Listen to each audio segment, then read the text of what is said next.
Assalamualaikum warahmatullahi wabarakatuh. Apa kabar Kristupers semuanya? Semoga kita senantiasa mendapat bimbingan Allah menuju jalan yang lurus. Dalam hubungan antara agama Yahudi dan Islam, terdapat perbedaan dalam pandangan dan praktik ibadah. Salah satu perbedaan yang mencolok adalah dalam masalah masuk ke tempat ibadah masing-masing agama, yaitu sinagog untuk umat Yahudi dan masjid untuk umat Muslim. Dalam video ini, kita akan menjelajahi perspektif Yahudi dan Muslim tentang masuk sinagog dan masjid. Kita juga akan menjelajahi beberapa contoh konkret yang mengilustrasikan perspektif Yahudi dan Muslim tentang masuk tempat ibadah satu sama lain. Dengan memahami perspektif ini, kita dapat menghargai keragaman agama dan mempromosikan dialog antaragama yang lebih baik.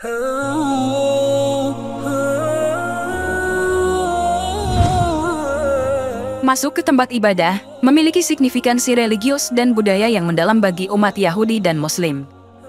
Agama memiliki peran penting dalam membentuk identitas dan keyakinan individu, termasuk dalam hal tempat ibadah. Dalam sebuah video viral, terdapat adegan seorang Yahudi yang memilih untuk memasuki masjid daripada gereja. Perspektif dari beberapa orang Yahudi yang diwawancarai berikut ini mungkin bisa memberikan penjelasan mengapa mereka mengambil keputusan tersebut. 1. Elazar dari Bat Ain memilih masuk ke dalam masjid karena gereja dianggap tempat penyembahan berhala. Menurut Elazar, agama Yahudi mengajarkan larangan penyembahan berhala. Dalam pandangannya, gereja seringkali memiliki gambar atau patung-patung yang dapat dianggap sebagai berhala. Oleh karena itu, sebagai seorang Yahudi yang taat, Elazar merasa lebih nyaman memilih untuk memasuki masjid daripada gereja. 2. David dari Bet Shemesh juga memilih masuk ke dalam masjid karena masuk ke gereja dianggap masalah besar menurut hukum Yahudi. David menjelaskan bahwa dalam hukum Yahudi, ada beberapa aturan dan ketentuan mengenai kontak dengan tempat-tempat ibadah yang berbeda. Baginya, masuk ke gereja dapat menjadi masalah besar karena dapat melanggar prinsip-prinsip dan tata cara ibadah yang ditetapkan dalam agama Yahudi. Oleh karena itu, David memilih untuk menghormati ketentuan tersebut dengan memasuki masjid sebagai alternatif yang lebih sesuai. 3. Avi dari Tel Aviv memilih masuk ke dalam masjid karena percaya pada Tuhan yang sama dengan umat Muslim.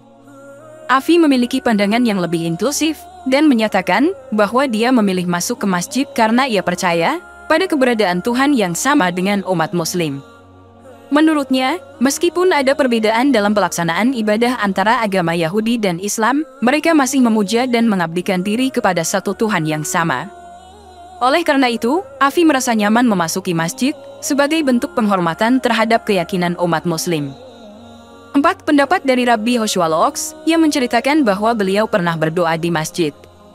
Dalam sebuah artikel Yahudi di situs Haaretz, Rabbi Yehoshua menceritakan pengalamannya pernah berdoa di masjid saat beliau sedang berada di Mekah karena tidak bertentangan dengan hukum halaha. Bahkan, dia merasa nyaman saat berdoa dalam masjid karena tidak ada simbol keagamaan yang terlihat. Rabbi Yehoshua bahkan mengutip hadits Sahih Muslim, di mana Nabi Muhammad bersabda, "Biarlah orang yang percaya pada Tuhan dan hari penghakiman menghormati tamunya." Kewajiban memberikan keramah tamahan merupakan hubungan segitiga antara tuan rumah, tamu, dan Tuhan. Dengan memberikan keramah tamahan kepada seorang tamu, tuan rumah menunjukkan penghormatan kepada Tuhan. 5. Menurut Rambam, imam besar Yahudi, Yahudi sendiri mengakui iman orang Islam terhadap Nabi Islam yang diutus untuk kaum Islam, layaknya Musa yang diperuntukkan khusus untuk kaum Yahudi. Hal ini sangat terbalik kepada iman Kristen terhadap Yesus, yang tidak diakui oleh Yahudi dan Islam, karena Yesus tidak pernah diutus Tuhan menebus dosa bagi orang Romawi dan Yunani menurut teologi Islam maupun Yahudi. Rambam juga berfatwa bahwa Yahudi boleh beribadah di masjid, namun tak diperbolehkan masuk ke dalam tempat menyembah berhala, bahkan melihatnya saja dilarang. 6. Menurut seorang Rabbi Ovadia Yosef, bahwa seorang Yahudi diperbolehkan beribadah di masjid, seperti diterangkan dalam kitab Yabie Omer volume 7 Yoreh Dea halaman 12, yang merupakan kitab seperti kitab fikih di Islam. Menurut Yahudi, orang Islam tidak dianggap menyembah berhala atau batu hitam di Makkah. Menurut Yahudi, orang Islam hanya menjadikan Ka'bah sebagai tempat yang dihormati, bahkan pula batunya, Hajar Aswad, tidak berarti mereka menyembah batu itu. Dalam salah satu kitab Yahudi, disebutkan Islam sebagai kaum Ismail. Dan disebutkan bahwa Islam bukan penyembah berhala. 7. Terdapat pula beberapa kasus di Indonesia yang bisa kita lihat dari channel Ipung Atria yang menunjukkan di mana beberapa orang Yahudi memilih untuk melaksanakan sholat di masjid daripada gereja. Alasan dibalik keputusan mereka dapat bervariasi, termasuk adanya keterbatasan akses ke sinagog atau gereja, preferensi pribadi, atau kesempatan untuk berinteraksi dengan umat Muslim. Keputusan ini merupakan keputusan individu dan tidak mencerminkan pandangan atau praktik umum di kalangan umat Yahudi. Perspektif yang diungkapkan oleh orang-orang Yahudi tersebut menyoroti keragaman pandangan dan pendekatan individu terhadap tempat-tempat ibadah yang berbeda. Begitu pula dalam agama Islam, setiap orang memiliki alasan dan pemahaman mereka sendiri dalam mengambil keputusan tentang tempat ibadah yang mereka pilih yang didasarkan pada keyakinan ataupun penafsiran para ulama. Menurut beberapa ulama dalam fikih Islam, diperbolehkan bagi seorang Muslim untuk melaksanakan sholat di tempat ibadah Yahudi dan gereja. Mereka berargumen bahwa meskipun tempat tersebut bukanlah tempat ibadah dalam agama Islam, tempat tersebut masih menghadirkan lingkungan yang tenang dan sakral, yang dapat digunakan untuk melaksanakan sholat. Namun, dalam melaksanakan sholat di tempat-tempat ini, Muslim diharapkan untuk tetap memperhatikan prinsip-prinsip kebersihan dan tata cara ibadah yang berlaku dalam agama Islam.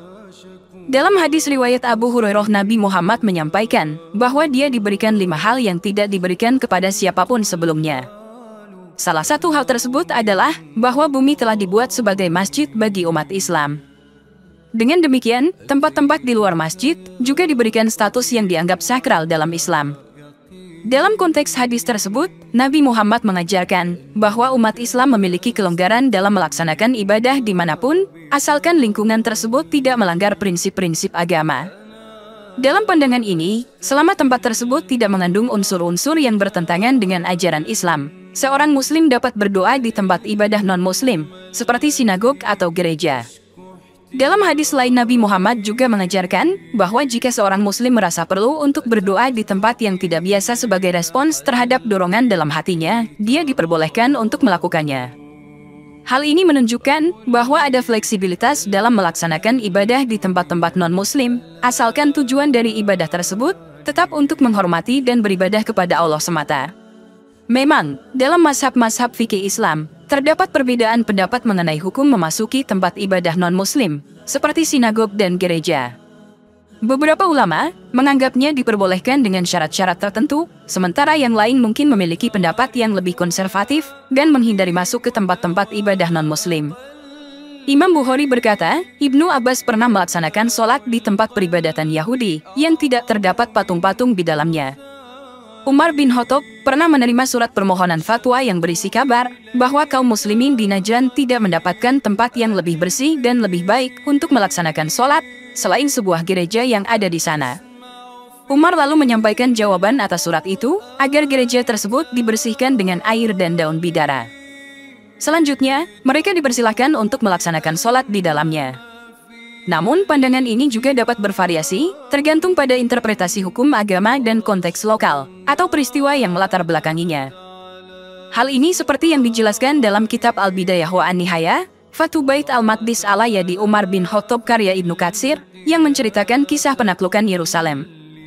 Saat tiba, Umar diajak mengelilingi Yerusalem, termasuk mengunjungi gereja makam suci, yang menurut keyakinan Kristen, Nabi Isa dimakamkan di gereja ini. Ketika waktu sholat tiba, pemuka agama di sana mempersilahkan Umar untuk sholat di gereja, tetapi Umar menolaknya.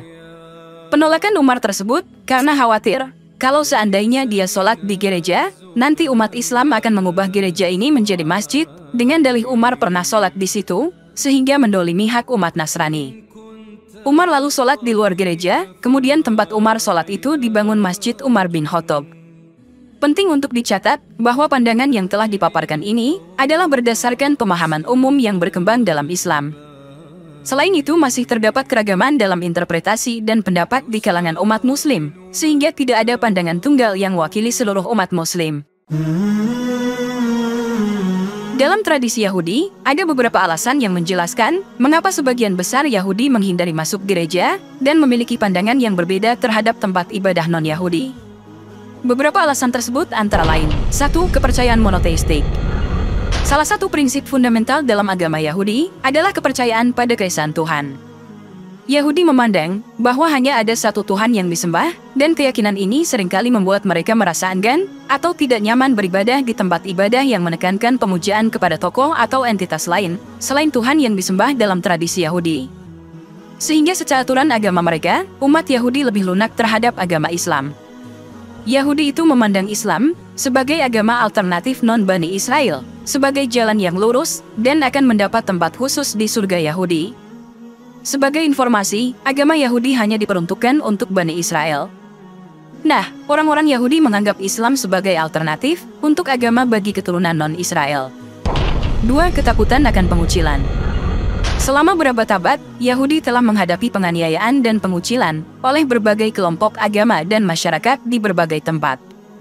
Pengalaman ini telah menciptakan ketakutan dan kekhawatiran di antara komunitas Yahudi, membuat mereka menjadi waspada terhadap tempat ibadah non-Yahudi, dan menghindari masuk gereja agar tidak memicu potensi konflik atau diskriminasi.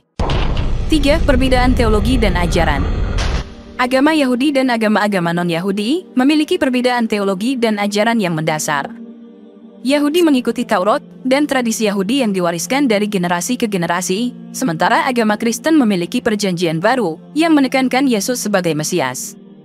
Perbedaan dalam keyakinan ini dapat menciptakan perasaan ketidaknyamanan atau ketidaksepahaman ketika beribadah di tempat-tempat ibadah non-Yahudi, khususnya gereja. 4. Fokus mengutamakan pada sinagog. Sinagog adalah tempat ibadah utama dalam tradisi Yahudi. Ini adalah pusat kehidupan agama, belajar, dan kegiatan komunal bagi komunitas Yahudi. Sinagog merupakan tempat di mana mereka merayakan Syabat, mengadakan doa harian, dan mengamalkan tradisi keagamaan lainnya. Oleh karena itu, Yahudi cenderung memprioritaskan kehadiran dan keterlibatan mereka dalam sinagog daripada tempat ibadah non-Yahudi. 5. Perasaan identitas dan keterikatan budaya. Bagi banyak Yahudi, agama Yahudi tidak hanya merupakan kepercayaan, tetapi juga identitas dan warisan budaya yang berkelanjutan. Ketika memasuki tempat ibadah non-Yahudi, mereka mungkin merasa kehilangan unsur-unsur budaya dan spiritualitas yang khas dari tradisi mereka. Dalam rangka mempertahankan identitas dan keterikatan budaya mereka, banyak Yahudi lebih memilih untuk beribadah di sinagog dan melibatkan diri dalam praktik keagamaan Yahudi. Penting untuk diingat bahwa perspektif ini mungkin bervariasi di antara komunitas Yahudi yang berbeda dan antara individu-individu Yahudi. Ada Yahudi yang memiliki hubungan yang baik dengan anggota agama lain dan mungkin merasa nyaman beribadah di tempat ibadah non-Yahudi. Tetapi secara umum, alasan-alasan yang disebutkan tadi memberikan gambaran tentang mengapa sebagian besar Yahudi cenderung menghindari masuk gereja dan memiliki pandangan yang berbeda terhadap tempat ibadah non-Yahudi. Kesimpulannya, tidak salah jika ada pepatah yang mengatakan bahwa Islam adalah saudara terdekat Yahudi. Seperti yang dikatakan oleh Rabbi Yehoshua Lox, bahwa Islam mengajarkan keramah tamahan yang didasarkan pada hubungan segitiga antara tuan rumah, tamu, dan Tuhan, yang melahirkan kepercayaan dan pengertian. Maka dari itu, umat Yahudi tidak ragu untuk masuk ke tempat ibadah umat Islam, begitupun sebaliknya. Pendapat ulama dari berbagai mazhab tentang hukum memasuki tempat ibadah non-Muslim. Ulama mazhab Hanafi menyatakan bahwa hukumnya adalah makruh, sedangkan mayoritas ulama, termasuk ulama Maliki, Hanbali, dan sebagian ulama Syafi'i, memperbolehkan seorang Muslim memasuki tempat ibadah non-Muslim. Namun sebagian ulama Syafi'i berpendapat bahwa seorang Muslim hanya boleh memasuki tempat ibadah non-Muslim jika ada izin dari mereka. Meskipun terdapat perbedaan pendapat, umat Yahudi sendiri lebih memilih untuk beribadah di masjid daripada di gereja, karena mereka menganggap masjid sebagai tempat yang lebih suci dan tidak memiliki simbol-simbol agama yang dianggap berhala. Semoga dapat bermanfaat untuk kita semua. Wallahu a'lam bishawab. Wassalamualaikum warahmatullahi wabarakatuh.